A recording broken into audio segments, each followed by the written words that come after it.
Just read it. You want to read with me? I'm reading Alice in Wonderland. Would you like me to read it to you? Okay. I'll start from the beginning.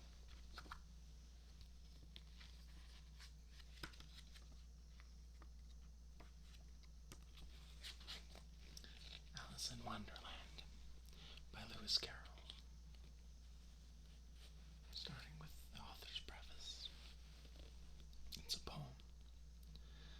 All in the golden afternoon, full leisurely we glide, for both our oars with little skill, but little arms are plied, while little hands make vain pretense our wanderings to guide. Ah, cruel three, in such an hour, beneath such dreamy weather, to beg a tale of breath too weak to stir the finest feather. Yet what can one poor voice avail against three tongues together? Imperious Prima flashes forth her edict to begin it. In gentler tones Segunda hopes there will be nonsense in it, while Tertia interrupts the tale, not more than once a minute. Anon, to sudden silence won, in fancy they pursue the dream child moving through a land of wonders wild and new, in friendly chat with a bird or beast, and half believe it true. And ever as the story drained, the wells of fancy dry, and faintly strove the weary one to put the subject by. The rest next time, it is next time, the happy voices cry. Thus grew the tale of Wonderland, thus slowly one by one, its quaint events were hammered out. And now the tale is done, and home we steer a merry crew beneath the setting sun. Alice, a childish story take, and with a gentle hand lay it where childhood's dreams are twined, in memory's mystic band, like pilgrims withered wreath of flowers, plucked in a far-off land.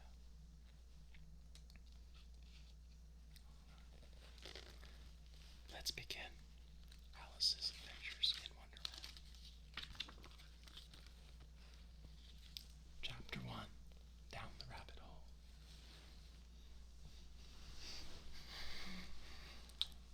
Get cozy. Alice was beginning to get very tired of sitting by her sister on the bank, and of having nothing to do. Once or twice she had peeped into the book her sister was reading, but it had no pictures or conversations in it. And what is the use of a book, thought Alice, without pictures or conversations? So she was considering in her own mind, as well as she could, for the hot day made her feel very sleepy and stupid, whether the pleasure of making a daisy chain would be worth the trouble of getting up and picking the daisies, when suddenly a white rabbit with pink eyes ran close by her. There was nothing so very remarkable in that, nor did Alice think it so very much out of the way to hear the rabbit say to itself, oh dear, I shall be too late." When she thought it over afterward, it occurred to her that she ought to have wondered at this, but at the time it all seemed quite natural. But when the rabbit actually took a watch out of its vest pocket and looked at it, and then hurried on, Alice started at her feet, for it flashed across her mind that she had never seen before a rabbit with either a vest pocket or a watch to take out of it, and, burning with curiosity, she ran across the field after it, and was just in time to see it scuttle down a large rabbit hole under the hedge. In another moment, down went Alice after it, never once considering how in the world she was to get out again. The rabbit hole went straight on like a tunnel for some way, and then dipped suddenly down, so suddenly that Alice had not a moment to think about stopping herself before she found herself falling down a very deep well.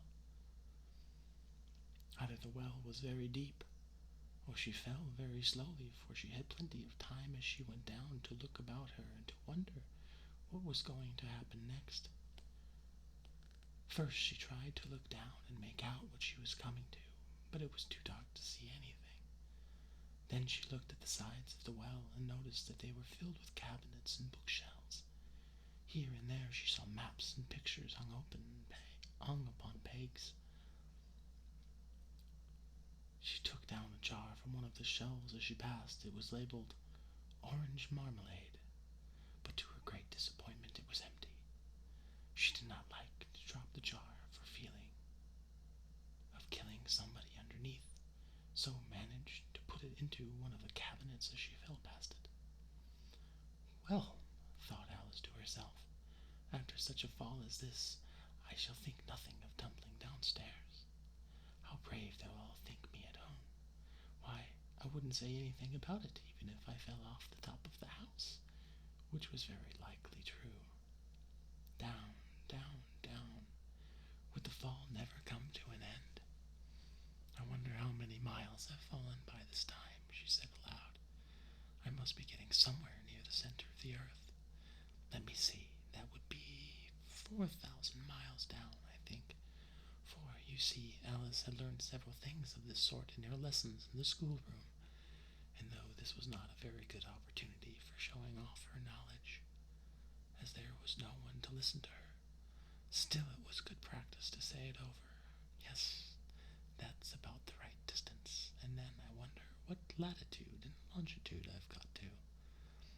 Alice had no idea what latitude was or longitude either, but she thought they were nice, grand words to say. Presently she began again. I wonder if I shall fall right through the earth. How funny it'll seem to come out among the people that walk with their heads downward. The antipathies, I think. They were rather glad there was no one listening. This time, as it didn't sound at all the right word. But I shall have to ask them what the name of this country is, you know. Please, ma'am, is this New Zealand or Australia? And she tried to curtsy as she spoke. Fancy curtsying as you're falling through the air. Do you think you could manage it? And what an ignorant little girl. She'll think me for asking. No, it'll never do to ask. Perhaps I shall see it written up somewhere. Down, down, down. There was nothing else to do, so Alice soon began talking again. Dinah'll miss me very much tonight, I should think. Dinah was the cat. I hope they'll remember her saucer of milk at tea time. Dinah, my dear. I wish you were down here with me. There are no mice in the air, I'm afraid. But you might catch a bat, and that's very like a mouse, you know. But do cats eat bats? I wonder. And here Alice began to get rather sleepy and went on saying to herself, in a dreamy sort of way, do cats eat bats? Do cats eat bats? And sometimes, do bats eat cats? For you see, as she couldn't answer either question, it didn't much matter which way she put it. She felt that she was dozing off and had just begun to dream that she was walking hand in hand with Dinah, and was saying to her earnestly, Now, Dinah, tell me the truth. Did you ever eat a bat? When suddenly, thump, thump, down she came upon a heap of dry leaves, and the fall was over. Alice was not a bit hurt, and she jumped up onto her feet in a moment. She looked up, but it was all dark overhead. Before her was another long passage, and the white rabbit was still in sight, hurrying down it. There was not a moment to be lost. Away went Alice like the wind, and was just in time to hear it say, as it turned a corner, Oh, my ears, my whiskers, how late it's getting. She was close behind it when she turned the corner, but the rabbit was no longer to be seen. She found herself in a long, long hall, which was lit up by a row of lamps hanging from the roof. There were doors all around the hall, but they were all locked, and when Alice had been all the way down one side and up the other, trying every door, she walked sadly down the middle, wondering how she was ever going to get out again. Suddenly she came upon a little three-legged table, all made of solid glass. There was nothing on it but a tiny golden key, and Alice's first idea was that this might belong to one of the doors of the hall. But, alas, either the locks were too large, or the key was too small, but at any rate, it would not open any of them. There she is in the hallway.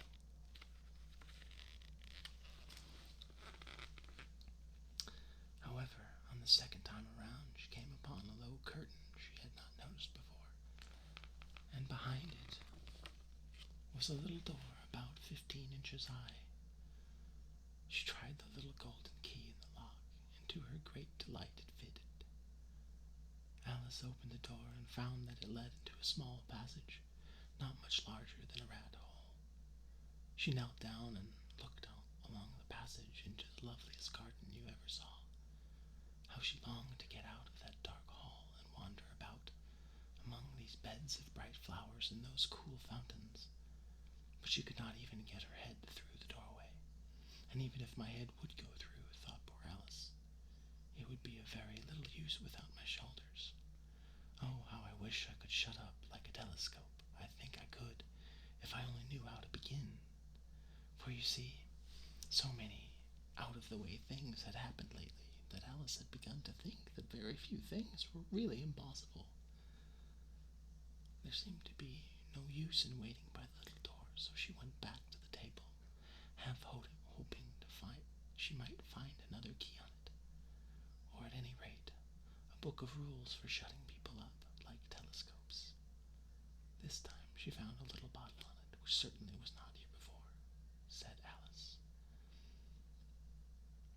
And tied round the neck of the bottle was a paper label with the words, "Drink me," beautifully printed on it in large letters. It was all very well to say, "Drink me," but the wise little Alice was not going to do that in a hurry. "No, I'll look first," she said, "and see whether it's marked poison or not." For she had read several nice little stories about children who had got burned and eaten up by wild beasts and other unpleasant things, all because they would not remember the simple rules their friends had taught them, such as that a red-hot poker will burn you if you hold it too long, and that if you cut your finger very deeply with a knife, it usually bleeds. And she had never forgotten that if you drink too much from a bottle marked poison, it is almost certain to disagree with you sooner or later.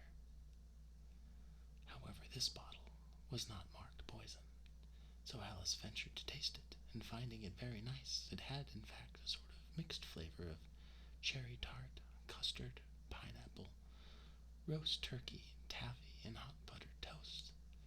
She very soon finished it off. "What a curious feeling," said Alice. "I must be shutting up like a telescope," and so it was indeed. She was now only 10 inches high, and her face brightened up at the thought that she was now the right size for going through the little door in that lovely garden.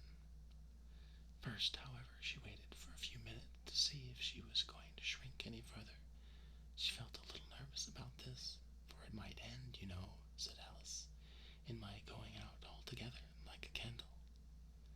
I wonder what I should be like then. And she tried to fancy what the flame of a candle is like after it is blown out, for she could not remember ever having seen such a thing. After a while, finding nothing more happen, she decided on going into the garden at once. But, alas for poor Alice, when she got to the door, she found she had forgotten the little golden key, and when she went back to the table for it, she found she could not possibly reach it.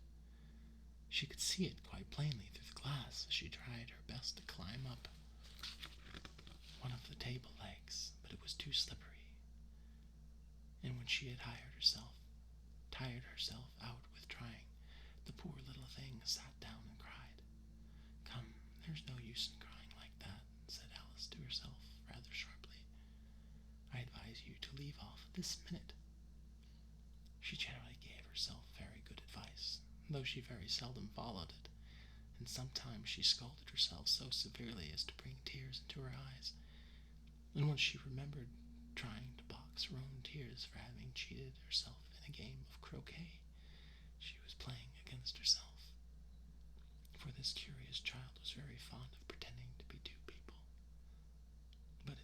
use now, thought poor Alice, to pretend to be two people. Why, there's hardly enough of me left to make one respectable person. Soon her eye fell on a little glass box that was lying under the table. She opened it, and found it in a very small cake, on which the words, "Eat me," were beautifully marked in currants. "Well, I'll eat it," said Alice, "and if it makes me grow larger, I can reach the key, and if it makes me grow smaller, I can creep under the door, so either way I'll get into the garden, and I don't care which happens." She ate a little bit, and said anxiously to herself, "Which way, which way?" holding her hand on the top of her head to feel which way it was growing. She was quite surprised to find that she remained the same size. To be sure, this is what generally happens when one eats cake, but Alice had got so much into the way of expecting nothing but out-of-the-way things to happen that it seemed quite dull and stupid for life to go on in the common way. So she set to work, and very soon finished off.